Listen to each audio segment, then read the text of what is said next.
Mr. President, I join the nation in offering my heartfelt condolences to the family and friends of Justice Scalia, who was an Associate Justice of the United States Supreme Court. For more than 3 decades, Justice Scalia devoted himself to the rule of law and public service at the highest levels. Whether you agreed or disagreed with his decisions, there is no debate about Justice Scalia's profound impact on the Supreme Court. He served his country with great honor. I was privileged to serve as a member of the Judiciary Committee when I first joined the United States Senate. I participated in the confirmation hearings for judicial nominees for both President Bush and President Obama, including the hearings for Sonia Sotomayor and Elena Kagan. And the Constitution spells out quite clearly what happens when a vacancy occurs on the Supreme Court. Article 2, Section 2 of the Constitution states that the President shall nominate, and by and with the advice and consent of the Senate shall appoint judges of the Supreme Court. The American people twice elected President Obama to 4-year terms in office. Their voices have been heard very clearly. Elections have consequences, and President Obama must carry out the constitutional responsibilities and duties of his office by nominating a successor for Justice Scalia. The President is simply doing the job that the American people elected him to do. The President doesn't stop working simply because it is an election year. He has more than 300 days left in office, as do the senators that will face the voters this November. Congress should not stop working either in this election year and should earn their full paycheck. So my message, Mr. President, is clear.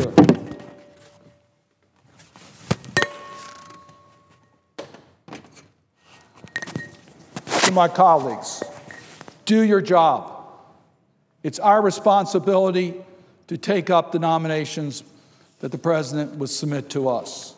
And I think the American people will ultimately demand that the Senate does its job and not threaten to stop working simply to coddle and ponder the most extreme and fringe elements of its base, as was done when the government shut down a few years ago, with the flirtation with the default of the full faith and credit of the United States government. Just as President is carrying out his constitutional duties, so should the Senate. My colleagues in the Senate took an oath to support the Constitution. It is only February, leaving the Senate plenty of time before the elections to consider a nomination that the President Obama would make in the coming weeks. I find it disgraceful that my Republican colleagues would try to obstruct the nomination before the nominee has even been named. Our job as senators is to examine the qualifications of the nominee for the position. The Senate should get to work once President Obama makes his nomination, in a process that usually takes around 2 months. If you look over the history of the nominations that have been made by the President on Supreme Court nominees and the amount of time that the United States Senate has in considering those nominations, the average is 2 to 3 months. Let me remind you, we have almost a year left in this term of Congress. There's plenty of time. The Senate Judiciary Committee has historically reported out Supreme Court nominees to the floor, even if the nominee did not garner a majority vote in the committee, and then let the Senate work its will to either confirm or reject the President's nominee. The tradition of the United States Senate has to allow each senator to vote yea or nay on a nomination to the Supreme Court of the United States. That's been the tradition of the United States Senate. Of course, every senator has the right to vote no. Senators were elected for 6-year terms by the citizens of their state and have the right and obligation to vote. President Obama was elected by the people of the United States for a 4-year term and has the right and obligation to nominate. History has shown that when the roles were reversed and the Democrats held the majority in the Senate, Supreme Court and judicial nominees for Republican presidents were given hearings and up and down votes regardless of when the vacancy occurred. Justice Kennedy was confirmed for the Supreme Court in the last year of President Ronald Reagan's final term in 1988. Other examples of presidential election year confirmations include Justice Murphy In 1940, Justice Cardozo in 1932, and Justice Brandeis in 1916. And the Democratic-controlled Senate confirmed numerous judicial nominees of President George W. Bush throughout his final year in office, including nearly a dozen judges in September 2008, just weeks before the election of President Obama. And while I might have picked different judges as a senator, I voted to confirm the vast majority of President Bush's judicial nominations in his final year in office. I will continue to carry out my constitutional responsibilities that I undertook when I became a senator and swore to support the Constitution. In my view, Justice Scalia would expect nothing less than for the President and the Congress to follow the letter and spirit of the Constitution, our nation's most fundamental legal document. Justice Scalia wrote in 2004 opinion about the importance of having all 9 justices on the Supreme Court, stating that without a full complement of justice, the court, and I'm quoting from Justice Scalia, will find itself unable to resolve the significant legal issues, end quote, in pending cases, and that a vacancy, quote, impairs the functioning of the court, end quote. Justice Scalia understood the importance to have 9 Supreme Court justices. Are we really going to allow there be a vacancy for that 9th seat for a year? Former Justice Rehnquist, when he was an Associate Justice of the Supreme Court in 1972, wrote that the prospect of affirming lower court judgments by equally divided court was undesirable because the principal law presented by each case is left unsettled. When there is a circuit split, Justice Rehnquist continued, the prospect of affirmation by an equally divided court unsatisfactorily enough in a single case presents even more serious problems where companion cases reach its opposite results or heard together. Affirmation of each such conflicting results by an equally divided court would lay down one rule in Athens and another rule in Rome with vengeance.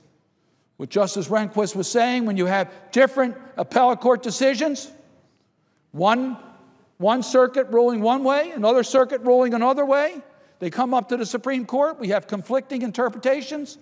We have the Supreme Court of the United States to resolve that difference. What happens if there's a 4-4 vote? We have different rules in the 4th Circuit than in the 3rd Circuit. That's why we have a Supreme Court. And for a year plus, we're going to say we're not going to allow the full complement to be there. I'm also privileged to serve as the ranking member of the Senate Committee on Foreign Relations and the ranking member and former chair of the Helsinki Commission. And I must tell you, as I meet with heads of foreign governments, parliamentarians, and judges overseas, I feel great pride in that America has created an independent judges where a neutral fact finder decides the case based on the law and the facts and cannot be fired for making a decision that offends the government or the politically powerful. I really do believe that the Supreme Court and federal judiciary are some of the crown jewels of our American system of government and the envy of the world. And that is why I am so disgusted and disappointed today with the majority's attempt to abdicate their responsibilities as senators and as Americans by not doing their job, simply obstructing the operation of good governance for partisan political purposes. I say that because the Republican members of the Judiciary Committee have written a letter and saying they're not even going to take up this nomination. There's not going to be any hearings. Do your job. Our job is to consider a nomination that is submitted by the President. What the Republicans are effectively trying to do is to temporarily shrink the Supreme Court from 9 to 8 justices and shorten the term of the President from 4 years to 3 years. That's not in the Constitution. This is disgraceful and indefensible, and frankly reminds me of the arguments Republicans used in 2013 when they accused President Obama of trying to pack the court, when they announced they would not support further nominees to the United States Court of Appeals for the District of Columbia Circuit.